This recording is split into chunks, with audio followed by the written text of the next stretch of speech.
አንድ ነገር ቢሆን ዮኒ ማኛ ያስደረገው ብለው ፖለቲካ ሊሰሩ ነው። አንሸወድም፣ ከዚህ በኋላ አንሸወድም። አሁን ምንድነው የሚያደርጉት መሰላችሁ? የራሳቸውን ሰው ይበሉና የሆነ ሰው ላይ ይለጥፋሉ። ሙዳቸው ነው አሁን የተነቃው። የሆነ ሰው ይበሉና ከዛ ይኸው አጫሉን የወደዳችሁ እኮ የበላው መንግስት ነው አይደል እንዴ? መንግስት መጠየቅ አይደል? የበላ የራሳችሁ መንግስት ነው። አጫሉ በንግግሩ ነው የተበላው። ምን የሚል ንግግር አለ? መንግስት አሁንም መግደሉን ካላቆመ ኢትዮጵያ እየተቀየረች አይደለችም ብሎ ቃል በቃል ፊት ለፊት ነው የተናገረው። እናንተ አሁን አጫሉን ለመላ መንግስት ታጨበጭቡ ስታይ ታስቃላችሁ። ምንም ስታንድ የላችሁ። አጫሉን የበላ መንግስት እያላችሁ እንደገና አሁንም መንግስተኛ ነው ትላላችሁ። እንደዚህ አይነት አስተሳሰብ ካለው ጋር ነው የምናየው። አሁንም እያልን ያለ ነው። ህዝቡ ምን ሆኗል? ተቸግሯል።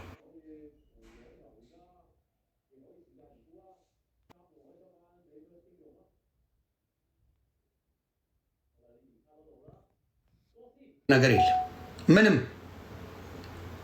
ቴዲ አፍሮ በራሱ የሚመራ ብቃትና ችሎታ ያለው ቴዲ አፍሮ ባለው ነገር ላይ የኢትዮጵያን ህዝብ ድምፅ በመሆን የሚታወቅ ወንድም ነው።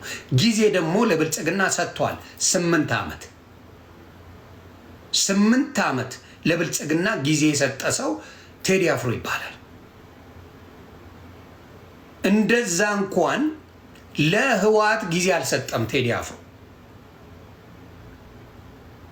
ለህወሓት ያን ያህል ጊዜ እንኳን አልሰጠም። ለብልጽግና የሰጠውን ያህል ጊዜ አልሰጠም። ስለዚህ አየው ምንም አይነት ለውጥ የለም፣ ሀሳብ ሰጠ። ይህም በመስጠቱ የተናደዱ ብዙ ሰዎች አሉ። አሁን ለምሳሌ አክቲቪስትን ከተቃወምክ ስለ ዘፈን ቴዲን የሰደበውስ፣ ነፍጠኛ ብሎ አማራን ለመስደብ ያደረገውስ፣ ጉራጌን ዘፋኝ ምን ሊባል ነው? በእናንተ በተለይ እናንተ ቤት ተሳዳቢ ዘፋኞች አሉ። እርግጠኛ ነኝ ይህ መንግስት ቢወርድ እንደዚህ አይነት ስድብ ይቆማል። ፈሪዎች ናቸው፣ በጭባጮች ናቸው፣ እናውቃቸዋለን። መንግስት ሲመጣ እየጠበቁ የሚደነፉ አንድ ተኩሶ ማቅ ሽንታም ነው የእናንተ ዘፋኝ፣ እናውቃቸዋለን። በጭባጮች ፋራ፣ በዚህ ላይ በጣም ፋራዎች ናቸው። ስለማይችሉ ጥበብ ስላልተሞሉ ጥበብ ላይ ፎከስ ስላላረጉ ያረጉት በበታችነት ስሜት ላይ ስላሉ ብቻና ብቻ ነው የሚዘፍኑት እንጂ በጥበብ በችሎታ አይደለም። መንግስትን እየታከኩ ነው ደረታቸው የሚነፉት። መንግስትን ታከው በቃ ማለት ይጀምራሉ። መንግስት በሌለበት ጊዜ ምንም አይደላችሁ፣ ቆዳ ናችሁ። ሁልጊዜ መንግስትን ታኮ ደረት የሚነፋ ሰው ምንም አይነት አቅም እንደሌለው በዛ ታያለ። ቴዲ ማንንም ሳይታከክ ነው ሀሳብ የሚሰጠው። ማንንም አየህ። ያ ማለት ያንተ ማንነት እውነታ ነው። ክብርም አለ፣ በህዝብም ትከበራለ። መንግስትን አታከ ደረት የምትነፋ አሁን ካሙዙ መንግስት አኮ ነው እንደዛ የሚያሽቃብጠው። መንግስትም ባይታከክ ባዶ ሰው ነው። በስራው የተደነቀ አይደለም፣ በችሎታ የተደነቀ አይደለም፣ መሀይም ነው፣ በምንም ብቃት የሌለው ሰው። መንግስትን ታኮስ አሁን ጀግና ይጫወታል። በስራ እዚህ ግባ የሚባል ስራ ሰርቶ አያውቅም። አንድ ስራ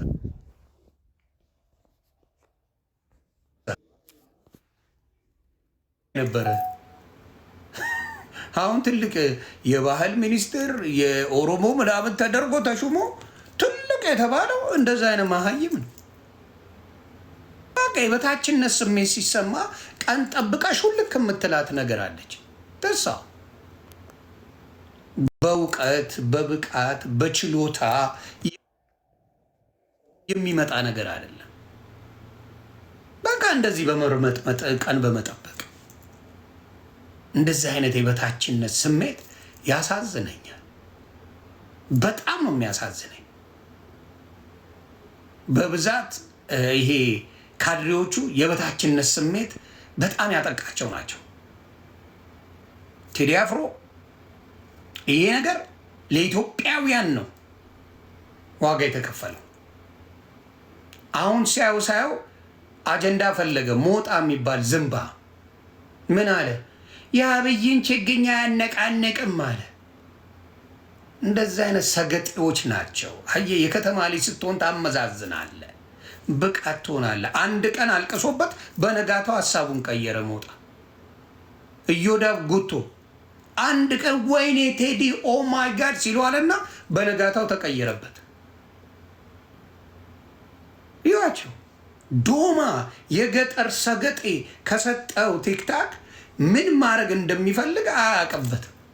አንድ ቀን ቴዲ አፍሮ የስ ታንክ ዩ በሉልኝ ቴዲ አፍሮን ምናምን ብሎ ሞጣ ዱባይ ሲሸረሙጥ ሲገረድ የነበረው አሁን መጥቶ ደግሞ እንትን አይነቀንቅም። ካልነቀነቀ ለምን ማናጀሩን ወዳጁን አሰሩ? ካልነቀነቀ እንደ አንተ አይነት ፈሪ ሽንታ አዲስ አበባ ስገባ እኮ ጫማው ልቀን የገባ እካክ። እዚያ ሀገር አሜሪካ ስትገባ ምንድን ነው ምንጣፍ ስታይ ጫማው ልቀን የምትገባ ነው። አዲስ አበባ ለመግባት ሮማን ብላለች ስንት ሎሚ ጨርሰ ነው እያስታወቅ የገባው በሎንቺና ተጨነ ስትመጣ። መሀይም ቴዲ አፍሮ ስለ ገንዘብ ዘፍነው አያውቅም። የሚመስላችሁ ብቃት ያላቸው ሰዎች በገንዘብ የሚገዙ ነው የሚመስላችሁ። ሁልጊዜ ትላላችሁ ነ ዮኒ ማኛ ለገንዘብ ነው፣ ዮኒ ገባኛ ለገንዘብ ነው። ማን አባቱም ምንም አያደርገኝ። ይህ ለገንዘብ ነው። ብቃት ሲኖር ችሎታ ለገንዘብ ጥሩ ሲሰራ ጥሩ ላለው ጥላቸው የለኝም። የኢትዮጵያ ሕዝብ ድምፅ ግን በውስጥ መሴጅ የሚደርሳችሁ ኢትዮጵያውያን ትንሽ ላይፋችሁ የተቀየረ የመሰላቸው ሰዎች ቲክታክ ላይ ስንቱ ነው የሚለምናችሁ? ስንቱ ነው በውስጥ መሴጅ የልመና ማት የሚለምኗችሁ? እባካችሁ ልጆቼን የማሳድግበት የለኝም፣ ስራ እየሰራው ነው፣ እባካችሁ የምበላው የለኝም፣ የቤት ኪራይ ክፈልልኝ፣ እባክህ እንዲሆንልኝ የሚል አራስ ነኝ የምበላው የለኝም የምትል እናት ስንቷ ናት ኢትዮጵያ ላይ? ትንሽ ላይፋችሁ በትንሹ የተቀየረ ኢትዮጵያዊ፣ ትንሽ አሜሪካ የምትኖሩ አውሮፓ የምትኖሩ ኢቭን አረብ ሀገር የምትኖሩ እህቶቻችን ስንቱ ነው በውስጥ የሚለምናችሁ? ኢትዮጵያ ውስጥ ያላችሁ ፎሎወር ያላችሁ ወንድምና እህቶች ትንሽ ቲክታክ ላይ ስታብረቀርቁ ትንሽ በፊልተር ሲያምርባችሁ ስንቱ ነው በውስጥ መጥቶ የሚለምናችሁ? ስንቱ ነው የሚለምናችሁ? እውነቱን ንገሩኝ እስቲ። ስንቱ ነው የለመናችሁ? ስንቱ ነው የሚለምናችሁ? ስንቱ ነው የሚያለቅሰው? ኢትዮጵያ ማለት ያ ናት። አብዛኛው አልቃሽ የቸገረው ኢትዮጵያዊ ነው ያለው። የቸገረው የራበው የጠማው ኢትዮጵያዊ ነው የሞላው። ለዚህ ህዝብ ነው ድምፅ የሆነው። ቴዲ አፍሮ ይህን ህዝብ ነው ድምፅ የሆነው። ይሄ የተቸገረውን ይሄ የሚያለቅሰውን በውስጥ የሚጠይቋችሁን አይታችሁ ፍረዱ። የቀልድ አይደለም የሚጠይቋችሁ። እግዚአብሔር ምስክሬ ነው የምለው። ራበኝ መበላ የለም ዳቦ ግዙልኝ እያለ የሚጠይቃችሁ በጣም ብዙ ኢትዮጵያዊ ነው። እነዚህ ሰገጤዎች ይመጡና እኛ ልማት ላይ ነን ይልሃል። ለማን ነው የምታለማው? ለማ ደሃውን እዛ ጋር ስንት ደሃ አልቅሷል፣ ስንት እንባ ፈሶበታል። ለማያልከው ቦታ ላይ ስንት ደሃ ተፈናቅሏል አልኩ። በኮንዶሚኒየም በሁለት በሶስት ኮንዶሚኒየም ያንን ህዝብ እዛው ጋር ማኖር ችለ በተዋበ ነገር ማድረግ ስትችሉ ደሃውን አስለቅሳችሁ ነው አስዋብን የምትሉት። ይሄ ማንነት አይደለም። ይሄ ማስዋብ አይደለም። እውቀት የለም። ለሚያለቅሰው ህዝብ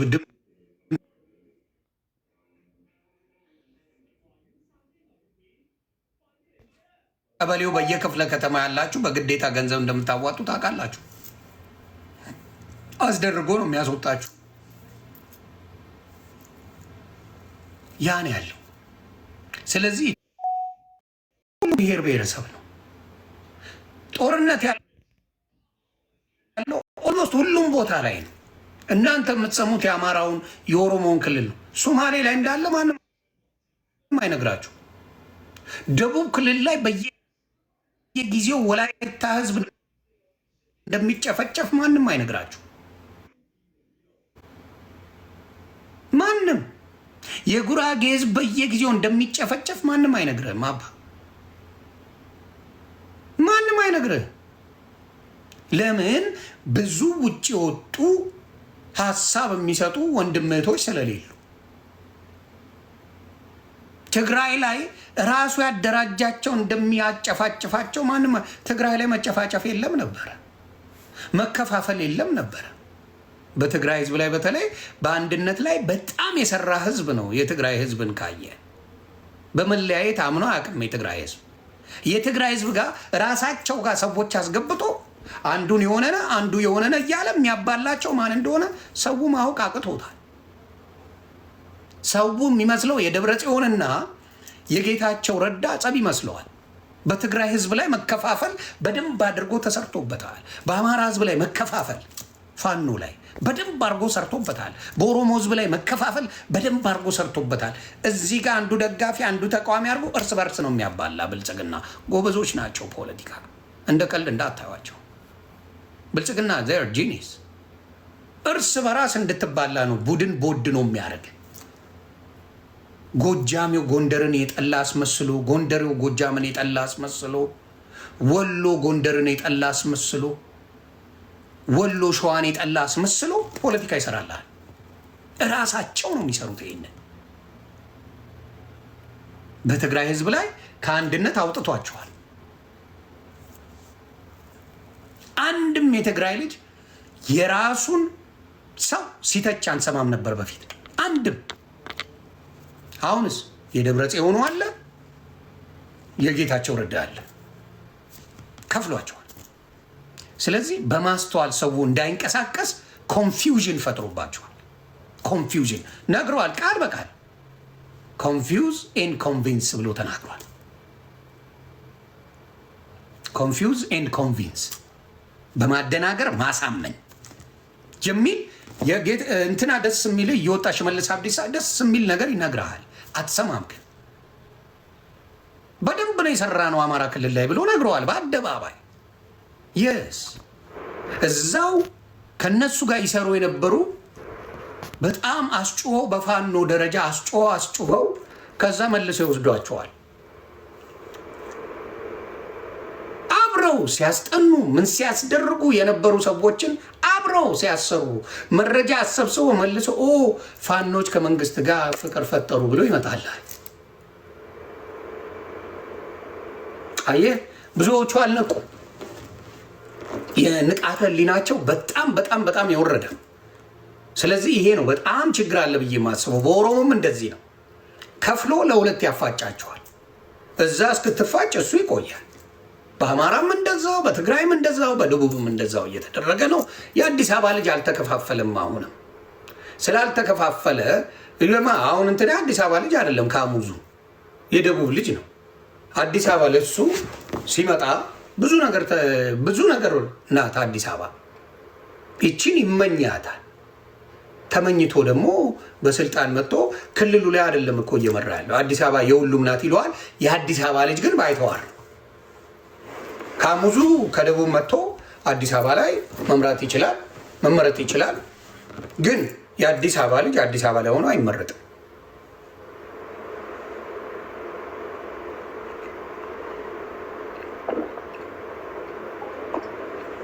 ተግባባ። የአዲስ አበባ ልጅ አዲስ አበባ ሆኖ አይመረጥም። ካሙዙ ግን ከደቡብ መጥቶ በደንብ ይመረጣል። በደንብ ጨዋታው ይሄ ነው። የአዲስ አበባ ልጅን በገዛ ከተማው ከጨዋታ ውጭ ማድረግ እኔ እንደኔ ሀሳብ ቴዲ አፍሮ ምን እንዲሆን ለከንቲባነት ቢወዳደር ደስታዬን አልችለው። ቴክ ኦቨር ማድረግ ቴዲ አፍሮ የአዲስ አበባ ልጆች መርጦ ልክ እንደ ካሙዙ የአዲስ አበባ ልጅን አብሮ አድርጎ ፓርላማ መግባት የአራድዬ ልጅ ከሱ በላይ ተቀባይነት ያለው አዲስ አበባ የለች። አዲስ አበባ መወለድ ራሱ መኖር በራሱ ወደ 3 ዲግሪ ነው ኢትዮጵያ ላይ። እግዚአብሔር ምስክሬ የሰለጠነ ህዝብ ነው። 3 ዲግሪ ነው የአዲስ አበባ ልጅ ያለው። ከሰው መግባባት ይችላል፣ መኖር ይችላል፣ ንግግር ይችላል፣ ማሳመን ይችላል፣ ማስተዋል ይችላል፣ አብሮ መብላት መጠጣት ይችላል የአዲስ አበባ ልጅ። ስለዚህ ቴዲ አፍሮ ይህንን ያሟላል።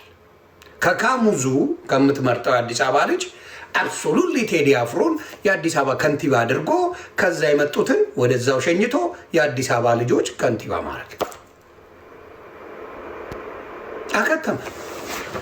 ካሙዙ ለመመረጥ ከገባ ቴዲ አፍሮ የማይገባበት ምንም ምክንያት የለም። ስለዚህ የአዲስ አበባ ልጆች ይህንን ቅስቀሳ ማድረግ ብንጀምር እንደ ሀሳብ የአዲስ አበባ ልጆች ቴዲ አፍሮ ከንቲባ እንዲሆን ቅስቀሳ ብናደርግ አከተመ። መንግስትም አፉን ይይዛል፣ ስርዓት ይይዛል። የአዲስ አበባ ልጆችን ማሳደድ ያቆማል። አዲስ አበባ አሁን ምንም ማንም ቢያፈናቀለ ጠያቂ የለም። ተግባባል የለም። አዲስ አበባ ማንም አይሸትም። ማንም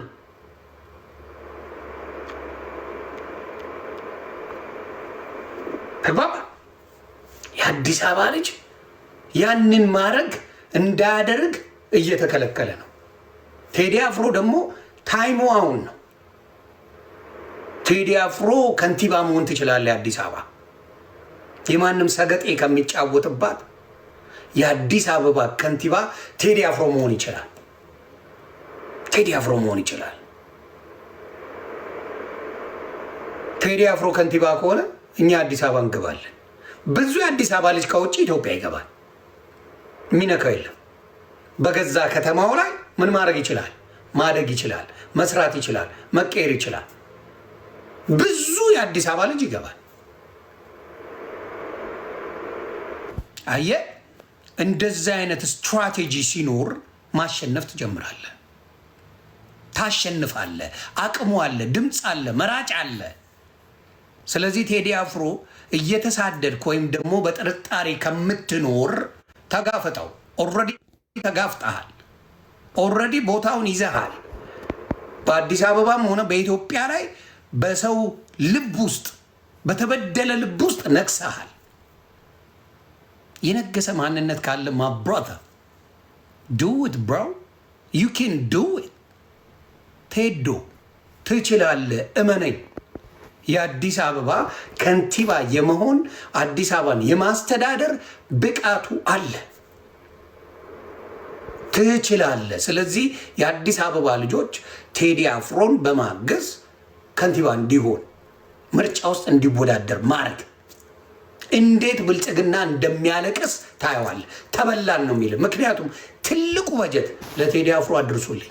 ትልቁ የኢትዮጵያን በጀት የያዘችው አዲስ አበባ ናት። ትልቁን በጀት የያዘችው አዲስ አበባ ናት። አዲስ አበባን ከያዝ ካለቀ።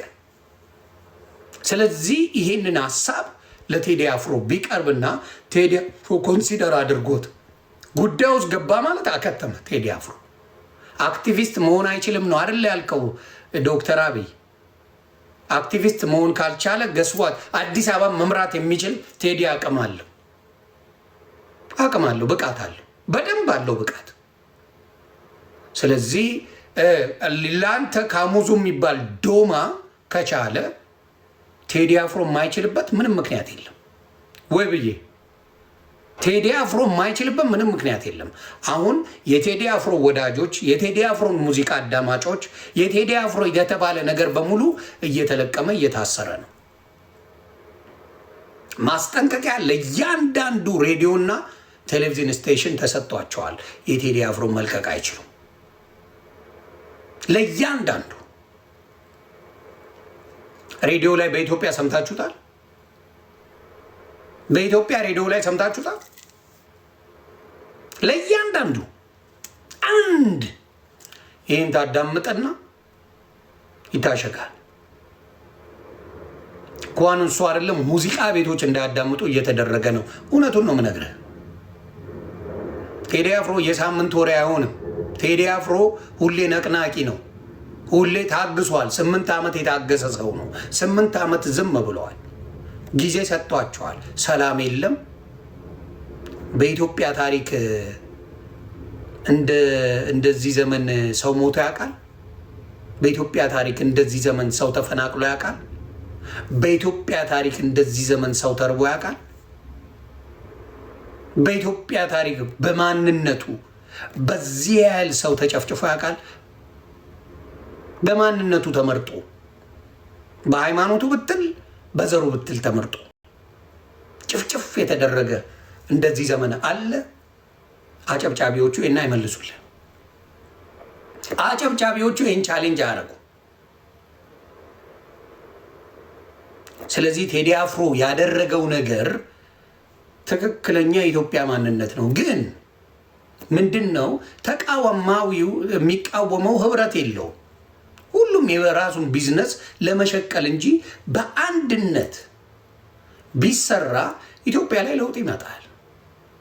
ብልጽግና አስተካክል ነው፣ ሌላ ነገር የለም። አስተካክል። የሰው ልጅን አትብላ። የሰው ልጅን አታሳድ። አታሳዱ። በማሳደድ ነው የምትታወቁት። ብልጽግና በማሳደድ አርመኔዎች ናቸው። ታሳዳላችሁ። በጣም አትተንፍሱ ነው የምትሉት። አትተንፍሱ። ስለዚህ ይህን ነገር የኢትዮጵያ ሕዝብ ምን ማድረግ አለበት? በደንብ አድርጎ መቃወም አለበት እላለሁ። በዚህ ጉዳይ ላይ አይ ብልጽግና የሚሰራው ልክ ነው፣ ቴዲ የዘፈነው መጥፎ ነው ለምትሉ ቅድሚያ ለተቃወማችሁ ፓስተሮች ልስጣችሁ። ነቢያቶች፣ ፓስተሮች ቅድሚያ ልስጥና ኑ እንወያይ። ፖለቲከኛ ሆናችኋል አይደል? ፓስተሮቹ በአሁኑ ሰዓት ስለ ሰው መዳን፣ ስለ እግዚአብሔር፣ ስለ ኢየሱስ መጸለይ ምናምን ቆሟል። ስለ ቴዲ አፍሮ ነው ቸርቻችሁ ላይ የምትሰብኩት አይደለ? ፓስተሮቹ ግቡና መጀመሪያ እድል ልስጣችሁ፣ ከእናንተ ጋር ላውራ፣ ከዛ ከፖለቲካኖቹ ጋር አውራለሁ። ፓስተሮቹ ኑ ፓስተር ና ፓስተሮች እናውራ። ምክንያቱም በየቦታው እያወራችሁ ስለሆነ እኔንም ስለምትሰሙ ስለማቅ ኑና ፓስተሮች እናውራ። ና እናውራ። ደነገጥክ አይደለ? ሌብነት ሊጋለጥ ነው። ምክንያቱም በየቦታው ሱቅ በደረቴ አከፍትም። ምክንያቱም ቴዲ አፍሮ እርግጠኛ ነኝ የምነግርህ ከንቲባ ቢሆን እኔ ከንቲባ ብሆን ሱቅ በደረቴ አከፍትም ነበረ። ሙሉ ለሙሉ ለሙሉ ወንጌል ሰጣት ነበር ያንተን ሱቅ በደረቴ። ሙሉ ወንጌል አንቺ ሾምሻቸው መሰረተ ክርስቶስ፣ ሙሉ ወንጌል፣ ሌሎቹ መካነ ኢየሱስ ለነሱ ሰጥና እኩል አካፍዬ እናንተ የሾማችኋቸው ሰዎች ወንጌልን ይስበኩበት ብዬ አረግበታል። የነዩ ጩፋን ወስጄ ለእናንተ ሰጣለሁ። አርፈው ቁጭ ይላሉ። ሌባ ልቃሚውላ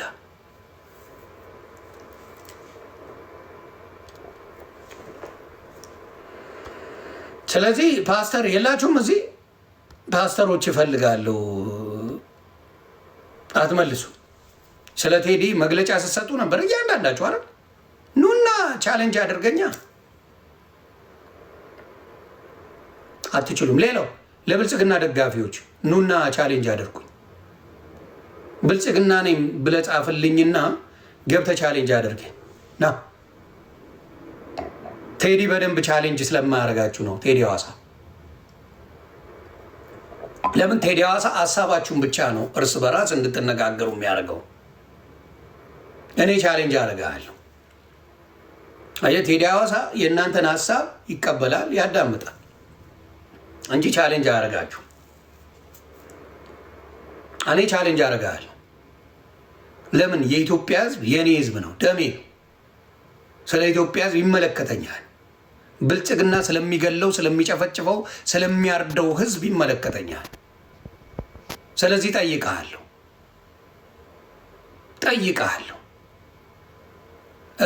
እዛ እና አያና እነ መስፍን ፈይሳ የሚፈነጩበት ቤት ነው። መስፍን ፈይሳ የ5 ሚሊዮን ብር ጉቦ ሰጥቶ ነገሩን ሊያስተካክል የ300,000 ካሬ ሜትር ለመውሰድ የሚያደርግ ሰው ነው። ያ ሰው ወንጀሉ ሳይጠየቅ ስለሌላ ወሬ እንዴት ሊያወራ ይደረጋል? ለምን አይጠየቅም? በአደባባይ ነው ያወራው። ለምን አይጠየቅም? ለምን አይጠየቅም? መስፍን ፈይሳ ሲገባ ሌባው ለምን አይጠየቅም? እንዴ አንተ መጀመሪያ 5 ሚሊዮን ብር እንዴት ነው የምትከፍለው? ጉቦ ወንጀል እንደሆነ እየታወቀ በአደባባይ ጉቦ መስጠቱ እየተናገረ አይጠየቅም።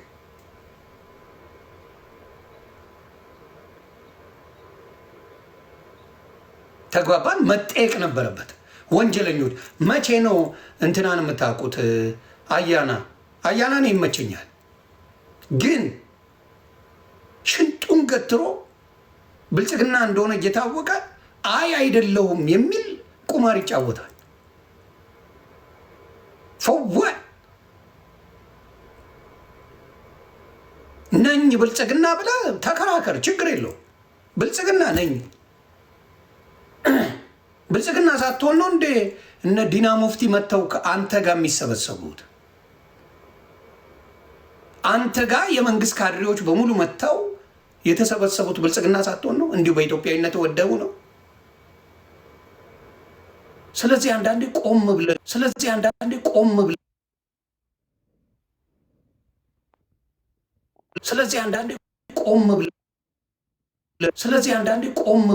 ምን ያደርጋሉ? ያስመስላሉ። ስለዚህ አሁንም እስቲ ንገሩኝ የብልጽግና ሰዎች ኑና እናውራ። በሙሉ ኢትዮጵያ ላይ ማስተር ፕላን የተሰራው አሁን የምታዩት ኢህአዴግ በሚባለው ውስጥ የነበረ ፕላን ነው። አዲስ ነገር የለም። ደዝነን አሁን የቴዲ አፍሮ ማናጀር ታስራለች። ምክትል ማናጀሩ የቴዲ አፍሮ ጓደኛው ታስሯል። የህዝብን ድምፅ ለመስማት ነው። በእነሱ ላይ ምንም አይነት ነገር ካላልክ ነገ ቴዲ አፍሮን ያስገቡልሃል። ከዛስ ምን አባክም አታመጣም። ዲክታተርሺፕ ነው፣ እንደ ደርግ ይሆንልሃል። በተናገርከው ቁጥር ይጠብሳል። የነዳጅ ዝርፊያው ኢትዮጵያ ላይ የምታውቁት ነው። መንግስት ነው የሚዘርፍ። መንግስት ነው አይደል መምጣት መሄዱን የሚቆጣጠረው መንግስት እንጂ ሌላ አይደለም። ድፍን ወንበዴ ያለበት መንግስት ነው ያለው። ድፍን ሌባ ያለበት መንግስት ነው አይደል የሚቆጣጠረው ነዳጅን፣ የኢትዮጵያ ነዳጅን። መቼም ግለሰብ አይደለም። መንግስት እየተቆጣጠረ እየታወቀ እንደፈለጉ ህዝቡን ይጫወቱበታል። ስለዚህ የሌቦች መናኸሪያ እንጂ እውነተኛነት ማንም የለም። ይሄ ነው የሚያሳዝነኝ።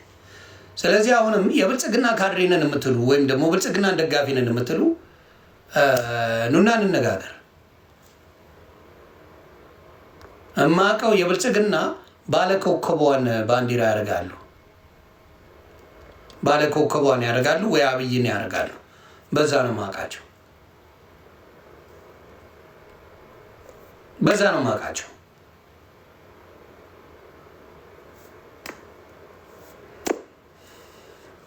ታዲያ አያና ፋንታ ቲቪ ላይ ሁላ እንዴት ነው የማይቀርበው? ይኸው ካሙዙን አላያችሁትም? እንዲያው ትምህርት ማለት የሚጠላ ሰው እንዴ! ብልጽግና እኮ ማሜን ጌመሩን ለእጩ ያቀረበ ነው።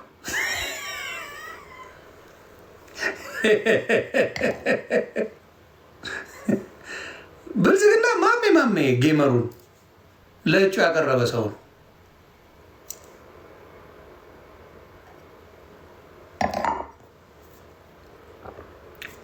ያ ነው ብቃቱ።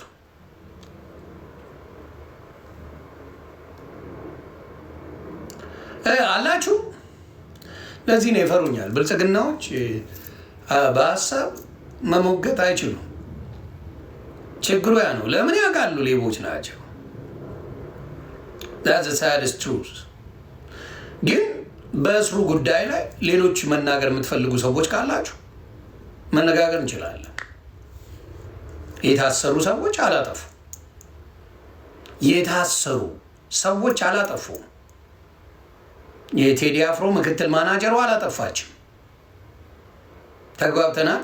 የቴዲ አፍሮ ጓደኛ መሆን ያሳስራል።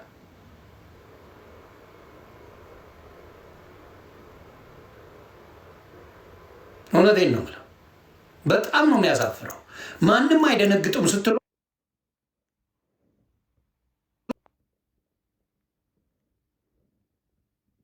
እቁራ ንስራ ሞራ እያላችሁ ስለፈልፈው አልነበር?